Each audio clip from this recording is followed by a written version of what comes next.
Dally! What's good, everybody? It's your boy Robotpuss here with the thick update from Bandai in Bounty Rush, and we got some changes going on, and there's some things that I just kind of want to discuss and see what we got going. And overall, mainly the balance changes on the characters is what we're going to focus on, but there's some good quality of life things here. And yeah, let's take a look. Alrighty, so first things first, we're gonna go over the character changes. They went an interesting route on this. Lots of stat increases. So far, they have not been displayed. Like it says here that we have the stat increases, but the stats have not been displayed or changed. At least the skill changes have not been displayed when you go and click on the character. So I kind of want to see what the new numbers are going to look like. Whether like people like Bellamy, like how good are the 3 stars going to be? Are they going to be increased? Otherwise, if they're not increased by that much, then they're still going to be fairly useless. We got some good changes. Paramount Monkey D. Luffy, normal text change to connect more easily. I guess that's fine. I don't know. I've never really played him, so I don't really know the struggle of that. To be honest, I don't think I've ever played a game with him, actually, ever. The 2 years, like these are some good like overall quality of life. So 5 seconds on 2 years Zoro, that's fine. I don't think these will be game changers or make them great, but it depends on if they do stat boost to them, which they have like here. Yeah. So here's my list of stat boosts. Yeah. Revolution Army Chief Staff Sabo, that was a 62-second cooldown. That is insane. Honestly, that could very well potentially be one of the longest cooldowns in the game. Holy moly. Let's see, the 2 years, yeah, they're all getting super outdated, so it makes sense. I'm mainly here to focus on the characters that I want to talk about because there's someone who is buffed an extremely large amount, and I'm not honestly sure why, because she was already really good, and I think you know who I'm talking about. Bartholomew, he's got a 20 damage boost. So, like, really, that's not that crazy, but, I mean, I believe they still did, I think they reduced the cooldown on it, too. Here's my home Skillet Biscuit, the main thing I want to talk about. Hina, Swan, whatever. She already can one-shot with her skill 1, so not only did I get a 50 damage boost on this, I also got a solid 5 seconds off my cage. And when you cage people, you get an extra 15% cooldown on your skill 1. So that's just like a double buff, like it's like a double positive, like stacking on top of each other. And let me scroll down like super far.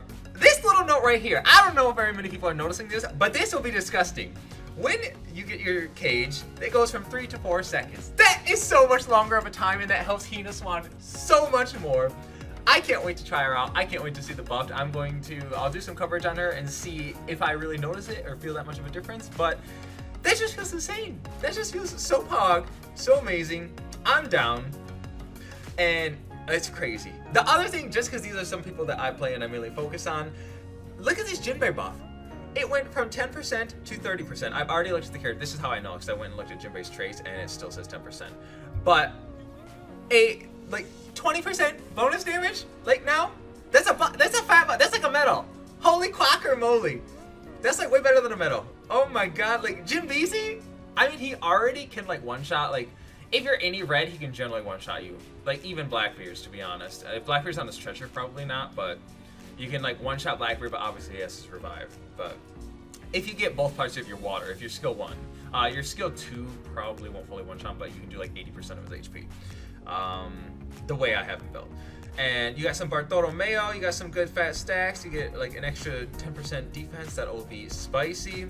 We got Bonnie, finally has capture speed, because this other one, damage reduction, like that's not, on a runner, damage reduction on a runner is really not that useful, especially when you're on like your own treasure, to be honest. This Hawkins buff doesn't seem to be anything crazy. Attack by enemy chance to dodge. Yeah, okay, so wow, they doubled it. You get 2% now. Cool. That's whatever. That's fine. And yeah, so finally we get some buffs. Obviously no nerfs from the nerfs that we were kind of hoping to have and thinking of. It's unfortunate, but yeah, we'll see if this makes any more people more viable. We got just lots of cooldowns being dropped, mainly cooldowns and slight damage buffs on their skills, and then we'll see how the stat moves actually hit people. And the other thing that we wanted to focus on, logins.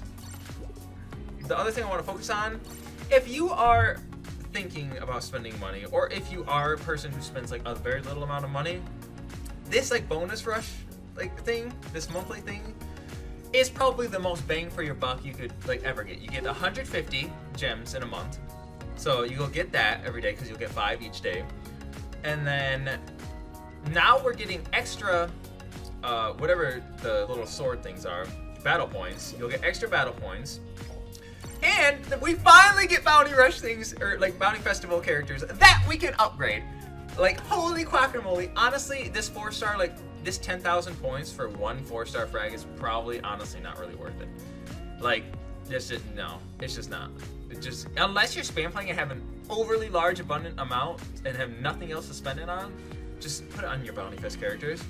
Just buy these Bounty Fests. You could buy 4 of these for just one 4-star frag, which is, there's actually 20 4-star frags is what you're buying instead. So don't waste on this 4-star frag. It's just not worth it.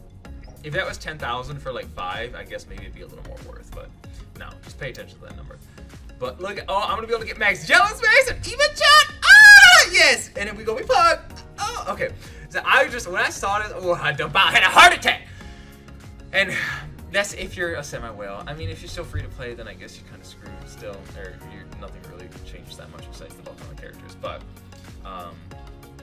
yeah. So I'm not trying to talk anyone like if you don't want to spend, don't spend money. If you like, don't. No, it's not. Don't spend money if you're not trying to.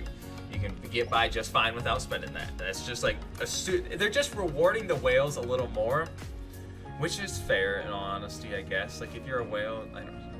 The whales don't have a little bit of advantage, but honestly the people who spam play or the people who are hacking could have more advantage than the whales. So just keep that in mind. And yeah, so oh, while we're here, let's do a little summoning ticket. See if we get something spicy. Alright, now let's do my little summoning ticket. What do we get? What do we get? Trash figures. But that's alright. I actually got 2 good ones. So that's all we have. That's all I wanted to cover is like the Hina Swan buffs. Like holy guacamole. She's gonna be disgusting. You were gonna see me running Hina all over the map. Very like if you're playing with me, just watch out for it. I've been enjoying Cabbage lately too, so he's actually pretty crazy. So with that, that's all I have for you guys. I'm your boy, Roman P, and we're gonna be taking off. Yeah, Holly! Also, wait, let me know how you guys feel below. Like, let me know what you think about the buffs, if you notice any specific characters that are sticking out and that are kind of playing better. And yeah, so I'm taking off, and we out. Peace, beautiful people.